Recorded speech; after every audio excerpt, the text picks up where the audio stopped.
ಮಾಡಬೇಕು. ಯಾಕಂದ್ರೆ ರಾಜವರು ಯಾವ ರೀತಿ ಇದ್ದಾರಪ್ಪ ಅಂದ್ರೆ ನೋಡಿ, ಈ ಭಾಗದಲ್ಲಿ ನೋಡಿ, ನೀವು ಮನೆಯಲ್ಲಿ ಒಂದು ಚಿಕ್ಕದಾಗಿರತಕ್ಕಂಥ ಒಂದು ಕೋಳಿಯನ್ನು ಸಾಕ್ತೀರಾ.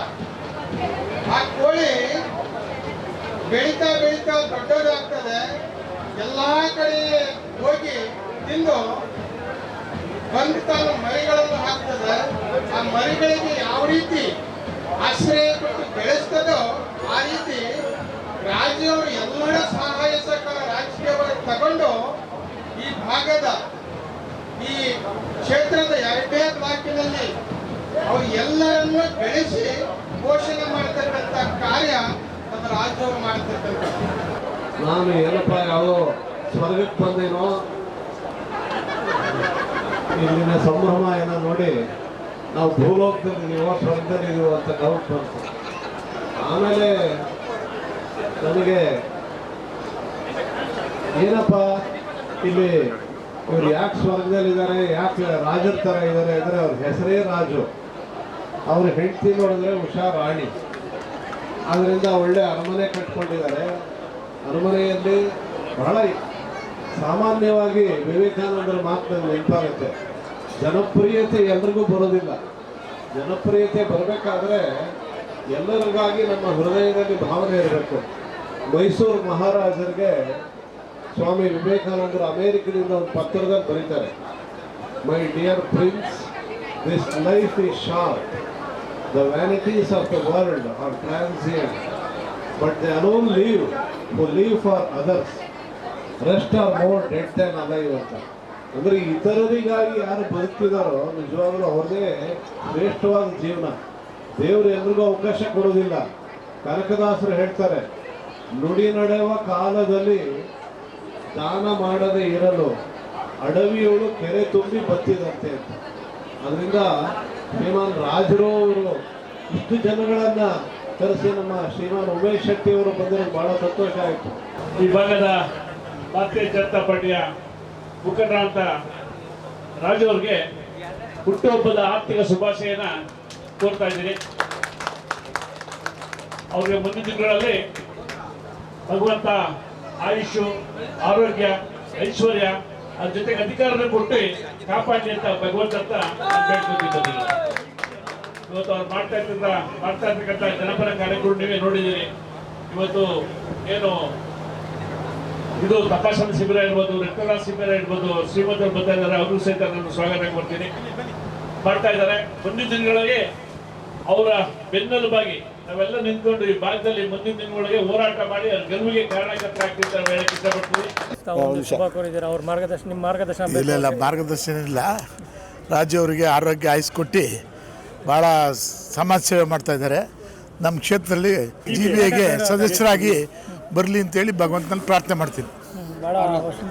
ಅವ್ರಿಗೂ ಸೇರಿಸಿ ನಮ್ಮ ಆತ್ಮೀಯರಾದಂಥ ರಾಜು ಅವರಿಗೆ ಜನ್ಮದಿನ ಶುಭಾಶಯಗಳು. ಫಸ್ಟು ಅವ್ರಿಗೆ ಹೆಚ್ಚಿನ ಆರೋಗ್ಯ, ಆಯುಷು, ರಾಜಕೀಯದಲ್ಲಿ ಮುಕ್ತಿ ಎಲ್ಲದೂ ಸಿಗಲಿ ಅಂತೇಳಿ ನಾನು ಆಶಿಸ್ತೀನಿ ಟೈಮಲ್ಲಿ. Thank you. ಬಿಜೆಪಿ ಮುಖಂಡರು, ನಮ್ಮೆಲ್ಲ ಆತ್ಮೀಯರು, ದೊಡ್ಡಪ್ಪ, ನಾವೆಲ್ಲ ಬಂದು ಶುಭ ಕೋರಕ್ಕೆ ಬಂದಿದ್ದೀರಾ. ಇದು ಶುಭ ಸಂದೇಶ ಹೇಳ್ತೀರಾ ಸರ್? ಒಂದು ಸಾರ್ವಜನಿಕ ಸೇವೆಯಲ್ಲಿರುವವರಿಗೆ ಇದೊಂದು ಅವಕಾಶ. ಹುಟ್ಟುಹಬ್ಬದಂಥ ಒಂದು ಸುಸಂದರ್ಭದಲ್ಲಿ ಒಂದು 10 ಜನ ಬಡವರಿಗೆ ಒಂದು ಸೇವೆ ಮಾಡಬೇಕು, 10 ಜನ ಅಶಕ್ತರನ್ನು ಕೈ ಹಿಡಿಬೇಕನ್ನುವ ನಿಟ್ಟಿನಲ್ಲಿ ಇವತ್ತು ರಾಜು ಅವರು ತನ್ನ ಹುಟ್ಟುಹಬ್ಬವನ್ನು ಆಚರಣೆ ಮಾಡ್ತಾ ಇದ್ದಾರೆ. ನಿಜವಾಗಲೂ ಭಗವಂತ ಅವರಿಗೆ ಇನ್ನಷ್ಟು ಹೆಚ್ಚಿನ ಶಕ್ತಿ ಕೊಟ್ಟು ಆರೋಗ್ಯ ಕೊಡಲಿ, ಇನ್ನಷ್ಟು ಜನಸೇವೆ ಮಾಡೋಕ್ಕೆ ಅಧಿಕಾರದ ಭಾಗ್ಯವನ್ನು ಕೊಡಬೇಕು. ಯಾಕಂದರೆ ಒಬ್ಬ ಸಾರ್ವಜನಿಕ ಸೇವೆಯಲ್ಲಿರುವವನು ಒಂದಷ್ಟು ಸೇವೆ ಮಾಡಬೇಕಾದ್ರೆ ಅವನಿಗೊಂದು ಇನ್ನೊಂದಷ್ಟು ಅಧಿಕಾರ ಸಿಕ್ಕಿದ್ರೆ ಖಂಡಿತವಾಗಲೂ ಅದರಿಂದ ಹೆಚ್ಚಿನ ಲಾಭ ಸಾರ್ವಜನಿಕರೇ ಆಗುತ್ತೆ.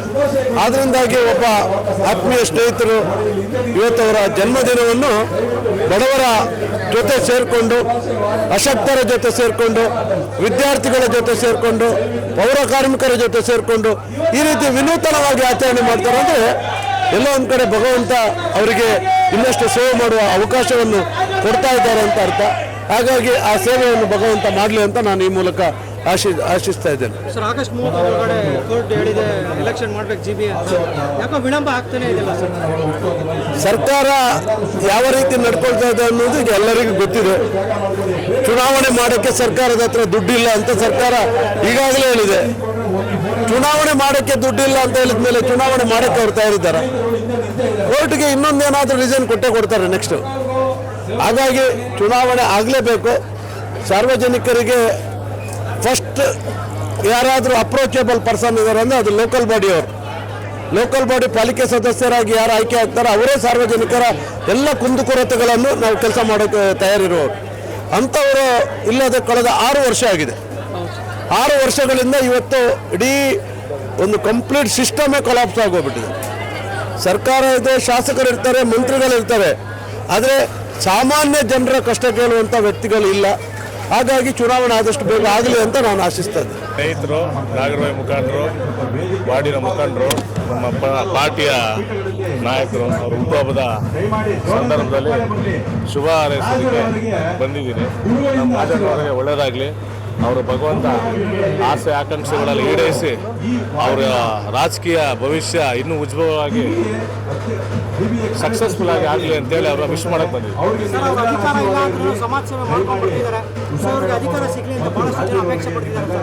ಅದಕ್ಕೆ ಜನಗಳು ಮುಂದಿನ ದಿನಗಳಲ್ಲಿ ಜನಗಳು ಗುರುತಿಸ್ಬೇಕಾಗ್ತದೆ. ಯಾರು ಸಮಾಜಮುಖಿ ಕೆಲಸಗಳು ಮಾಡ್ತಾರೆ, ಯಾರು ಸಮಾಜ ಪರವಾಗಿರ್ತಾರೆ, ಅವ್ರ ಗುರುತಿಸಿ ಅವ್ರಿಗೆ ಅಧಿಕಾರ ಕೊಡುವಂಥ ಕೆಲಸಗಳು ಮುಂದಿನ ದಿನಗಳಲ್ಲಿ ಆಗಬೇಕು. ಇಲ್ಲ ಅಂದರೆ ಅಧಿಕಾರ ತಗೊಂಡು ಮನೇಲಿರೋರಿಗೆ ಕೊಟ್ಟೇನು ಉಪಯೋಗ ಇಲ್ಲ. ಅಧಿಕಾರ ತಗೊಂಡು ಜನಮುಖಿ ಕೆಲಸ ಮಾಡೋರ್ಗೆ ಅಧಿಕಾರ ಕೊಡಬೇಕು ಅಲ್ವಾ? ಹಾಗಾಗಿ ಇಂಥ ಜನಮುಖಿ ಕೆಲಸ ಮಾಡುವಂಥ ನಾಯಕರು ರಾಜಕಾರಣದಲ್ಲಿ ಬರಬೇಕು, ಸಮಾಜಮುಖಿ ಕೆಲಸ ಗುರುತಿಸ್ಕೋಬೇಕು ಅನ್ನೋದು ನನ್ನ ಅಭಿಪ್ರಾಯ. ಕಿಶನ್ ಗೌಡ ನಾನು. ನಮಸ್ಕಾರ. ಈ ದಿನ ನಮ್ಮ ಸ್ಥಳೀಯ BJPಯ ಕಾರ್ಯಕರ್ತರು ಹಾಗೂ ನಾಯಕರಾದಂಥ ರಾಜರವರ ಹುಟ್ಟುಹಬ್ಬ ಆಚರಿಸ್ಕೊತಾ ಇದ್ದೀವಿ. ನಮ್ಮ ವಾರ್ಡಿನ ಕೊಟ್ಟೆಪಳ್ಳಿ ವಾರ್ಡ್ ನಂಬರ್ 73 ಎಲ್ಲ ಮಹಿಳಾ ಮುಖಂಡರು ಹಾಗೂ ಹಲವಾರು ಗಣ್ಯ ಮುಖಂಡರುಗಳು ಸಹ ಬಂದು ಈ ಒಂದು ಕಾರ್ಯಕ್ರಮಕ್ಕೆ ಭಾಗವಹಿಸಿದ್ದಾರೆ. ಮುಂದೆ ತಗೊಂಡು ಸಹ ಈ ಕಾರ್ಯಕ್ರಮಕ್ಕೆ ಆಗಮಿಸ್ತಾ ಇದ್ದಾರೆ. ಎಲ್ಲ ನಮ್ಮ ಸ್ಥಳೀಯ ಲೀಡರ್ಗಳು ಸಹ ಅವರೊಂದಿಗೆ ಆಗಮಿಸಿ ರಾಜರ ಹುಟ್ಟುಹಬ್ಬನ ಆಚರಣೆಗೆ ಆಗಮಿಸ್ತಾ ಇದ್ದಾರೆ. ಅವ್ರಿಗೆ ಇನ್ನೂ ದೇವರು ಆಯುಷ್ಯ ಆರೋಗ್ಯ ಎಲ್ಲ ಕೊಟ್ಟು ಹೆಚ್ಚಿನ ರೀತಿ ಕಾಪಾಡಲಿ ಅಂತ ದೇವರಲ್ಲಿ ಪ್ರಾರ್ಥನೆ ಮಾಡಬೇಕು. ಅಧಿಕಾರ ಇಲ್ಲ ಸಮಾಜ ಸೇವೆ ಮಾಡ್ಕೊಂಡು ಬರ್ತಿದ್ದಾರೆ. ಈ ಒಂದು ಭಾಗದಲ್ಲಿ ಇತ್ತೀಚಿನ ದಿನಗಳಲ್ಲಿ ರಾಜರು ಬಂದು ಸಮಾಜ ಸೇವೆ ಮಾಡ್ತಾ ಇದ್ದಾರೆ.